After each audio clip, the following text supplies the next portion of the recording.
Voyons maintenant le démontage du bas moteur. La première opération consiste à déposer les accessoires équipant le moteur, poulie du vilebrequin et volant moteur compris. Il suffit alors de déposer le carter d'huile en dévissant toutes les vis dans le sens inverse de la procédure de serrage, puis les plaques de fermeture du vilebrequin. La dernière opération avant la dépose du vilebrequin consiste à déposer la plaque anti-émulsion, puis la pompe à huile. Voyons maintenant la dépose du vilebrequin. La première étape consiste à déposer les vis des chapeaux de bielle et les ensembles bielle-piston. Il faut d'abord repérer les chapeaux de bielle, puis les chapeaux de palier du vilebrequin à l'aide d'un feutre indélébile. Après le marquage, vous devez déposer les ensembles bielle-piston, puis les chapeaux de palier du vilebrequin.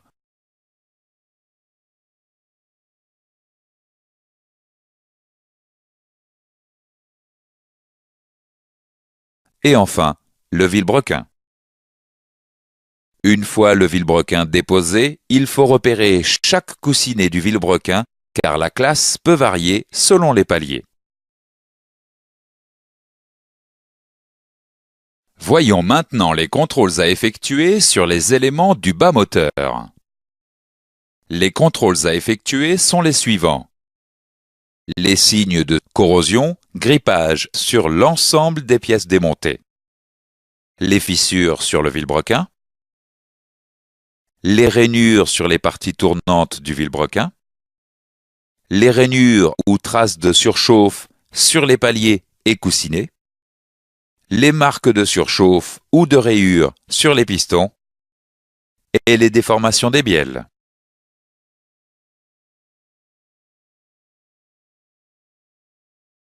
Contrôlons maintenant le carter cylindre. Le carter cylindre doit systématiquement être nettoyé avant toute opération. Les contrôles à effectuer sont les suivants.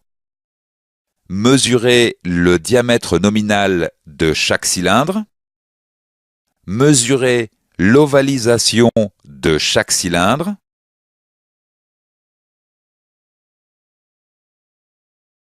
Mesurer la conicité de chaque cylindre.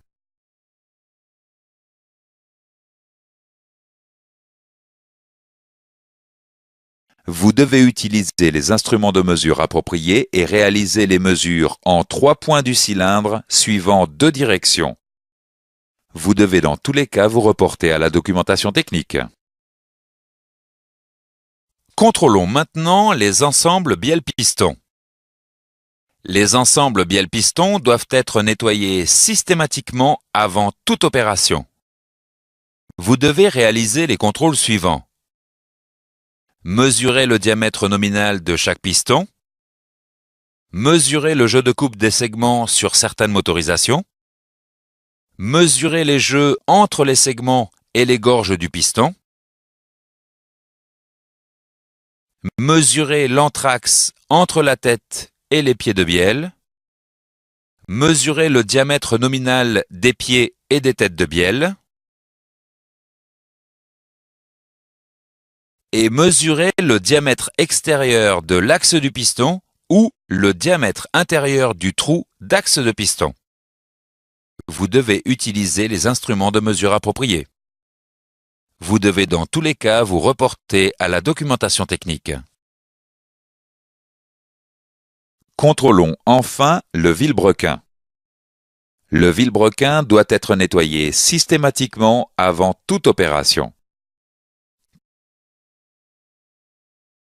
Vous devez réaliser les contrôles suivants.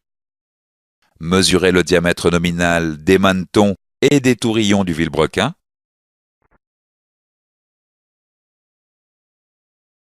Vérifier le voile des tourillons du vilebrequin.